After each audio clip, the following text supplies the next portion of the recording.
Merhaba arkadaşlar. GSM iletişimde iPhone 12 ekran değişimi yapacağız. Cihaz göründüğü gibi siyah rengi. Müşteri ekranı düşürmüş. Sol taraftan kırılmış ve dokunmatikle ilgili sorunu var. 1, 2, 3, 4 kısmı basıyor ama 4'ten sonrası alt kısmı dokunmatikte sorun var. Basmıyor.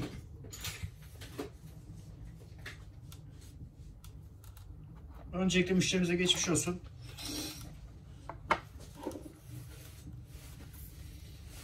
Şimdi hep birlikte ekran değişimi nasıl yapılır, nelere dikkat edilir, bunları göstereceğiz.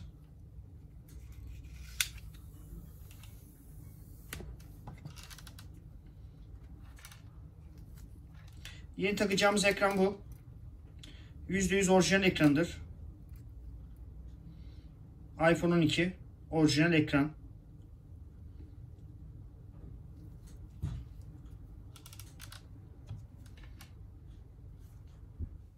Şimdi hep alışık olduğumuz iPhone 7, iPhone 8, iPhone X bu cihazlarda anakart sağ taraftaydı. Yani bu kısımdaydı. Ama iPhone 12'den sonra anakart sol tarafta. Yani bu cihazı açarken öncelikle dikkat etmemiz gereken nokta sağ taraftan açılmasına dikkat etmemiz gerekiyor.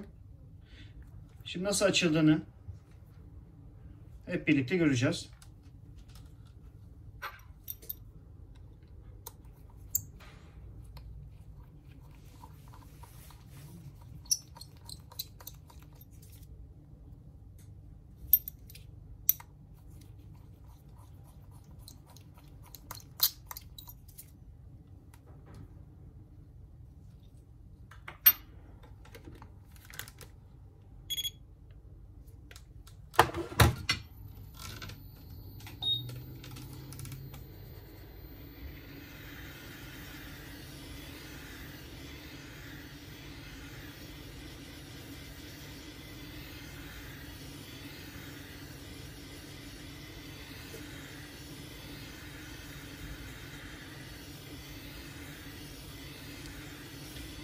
Şimdi ekranın altında bulunan sıvı bandı olduğu için onu öncelikle biraz yumuşaması, bu ekranın eski ekranın yerinden rahat çıkması için ısıtarak, ısı tabancasıyla ısıtarak yerinden alacağız ekranı.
Bakın gördüğünüz gibi anakart burada. Alışmış olduğumuz yerde değil, tam tersi aksi yönde. Her zaman dediğimiz gibi öncelikle vidaların hepsinin çıkan vidanın aynı yere takılması. İkincisi, herhangi bir işlem yapmadan önce cihazdaki akımı, bataryasının soketini çıkartmamız. Cihazda herhangi bir kısa devre vesaire herhangi bir sorun oluşmaması için.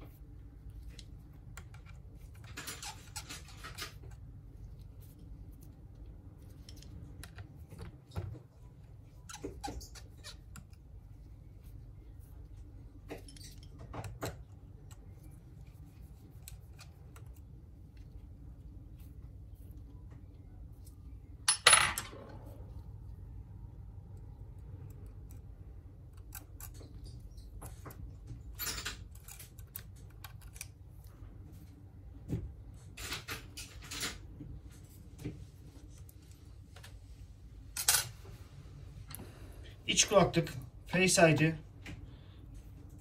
olan kısmı.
Normalde iPhone X'te, XS, XX Max, 11, 11 Pro'da True Tone'u tekrar eski ekrana aktarmamız gerekiyor.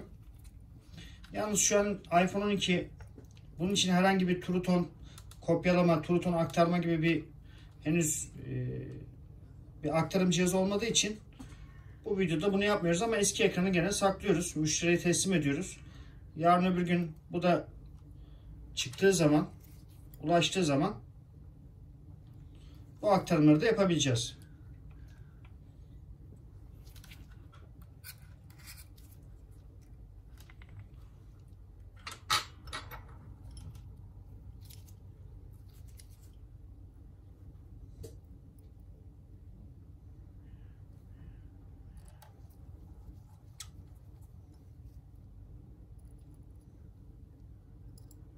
Diğer ekrandan sökmüş olduğumuz bu iç kulaklık flexini yeni ekrana montajlıyoruz.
ekran değişimimiz gerçekleşti.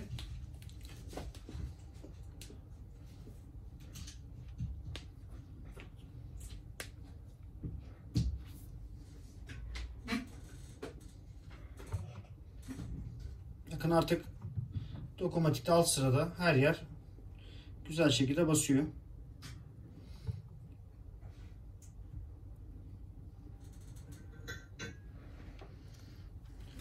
Bizi izlediğiniz için teşekkür ederiz.